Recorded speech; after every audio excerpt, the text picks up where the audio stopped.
Pendant que les Occidentaux s'agitent, la Russie continue son opération spéciale militaire à l'est de l'Ukraine. Et autour de la ville de Pokrovsk, c'est une nouvelle localité qui a été conquise par l'armée russe. Des aérodromes ont été frappés. Oui, des installations énergétiques ont été anéanties. Des installations énergétiques qui supportent l'industrie, le complexe militaro-industriel ukrainien. Voilà, ce complexe qui fabrique souvent des drones et quelques obus. Du matériel militaire occidentaux ont été détruits, rendus en molécules. Des S-2LL1 ont été neutralisés, envoyés au repos définitif. Ça s'est passé ce 19. La Russie ne plaisante plus. C'est fini la plaisanterie, c'est fini les caresses.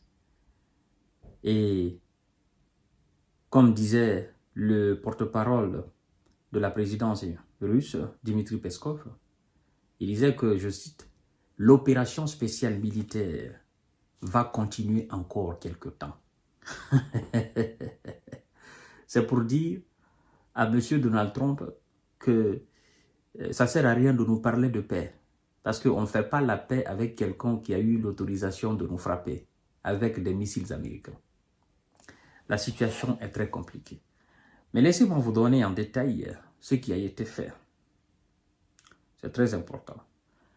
L'armée de M. Vladimir Poutine a libéré la localité de Novoselidovka, dans le Donbass, a fait savoir le ministère de la Défense russe ce 19 novembre 2024.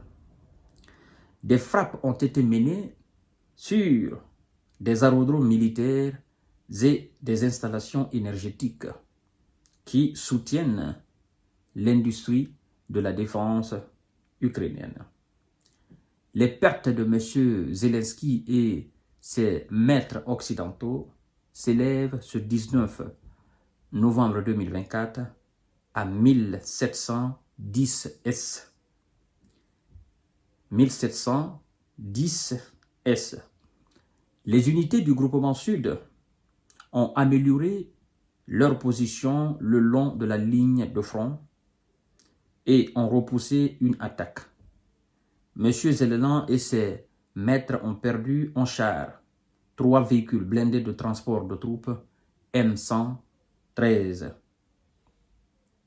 de fabrication américaine, un canon automoteur Krupp fabriqué en Pologne et 4 obusiers M119 de fabrication également américaine. 2 contre-attaques ont été repoussées avec succès par le groupement Nord. L'armée de M. Zelensky a perdu à ce niveau 11 chars, 4 véhicules de combat blindés et une station de guerre électronique. Le groupement Centre, qui est autour de Pokrovsk, a repoussé 6 attaques.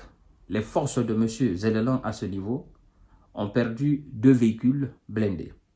Tous, n'est-ce pas, de fabrication occidentale. Des troupes de M. Zelensky ont perdu un char Léopard de fabrication allemande, les fameux chars Léopard 2 qui devaient changer la donne.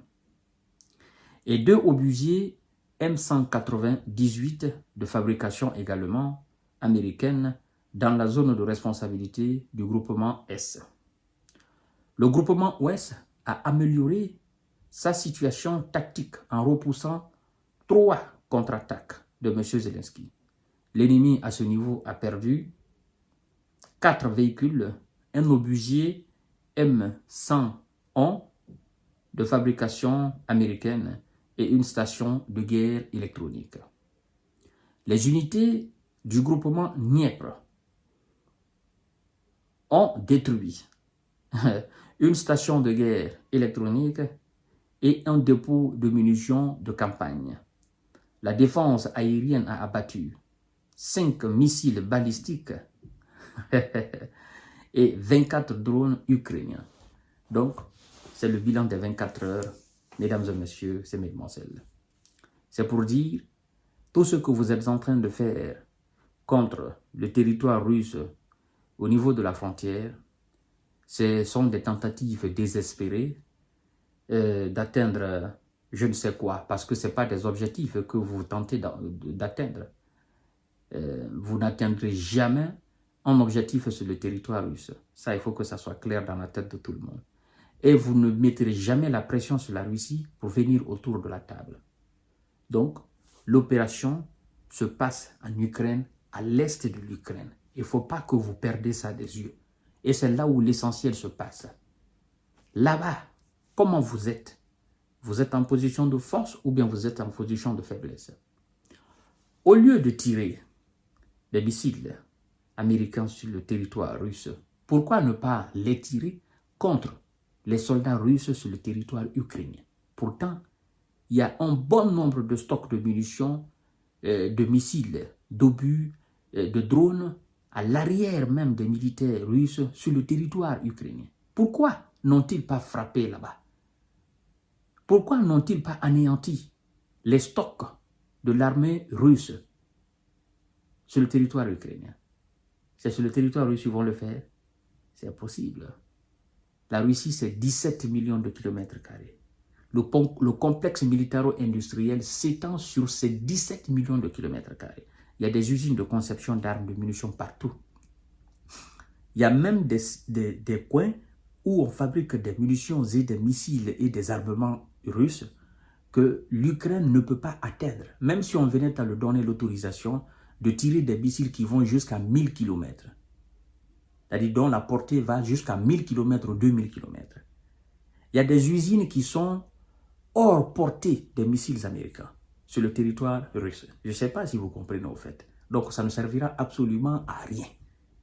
Parce que vous détruisez par exemple une usine, il y a une autre où il y a 10 autres usines qui sont situées à l'extrême orient de la Russie. Et pour aller là-bas, il faut faire certainement 8 000, 7 000, 10 000 km ou 9 000, 6 000 km. Voilà. Et donc, pour atteindre cela, il faut utiliser des missiles intercontinentaux. C'est pourquoi je dis, la Russie, elle seule, est un continent. Parce que, pour quitter d'un bout à un autre bout, d'un bout extrême à un autre bout extrême russe, je crois que vous avez quelque chose, vous allez parcourir quelque chose de 10 000 à 11 000 km. Ça, c'est seulement sur le territoire russe. Donc, tenter de nuire à l'industrie militaire d'une telle puissance, c'est franchement mordre le doigt de moins. Je vous donne rendez-vous tout à l'heure. Continuez à vous abonner à ma chaîne YouTube Kanteji Visionnaire de Vrai. Et je vous invite aussi à vous abonner à ma page Facebook. Vous cliquez dans votre barre de recherche, le géopolitologue, vous verrez ma page, vous vous abonnez là-dessus. Et puis, on continue les émissions. Merci beaucoup.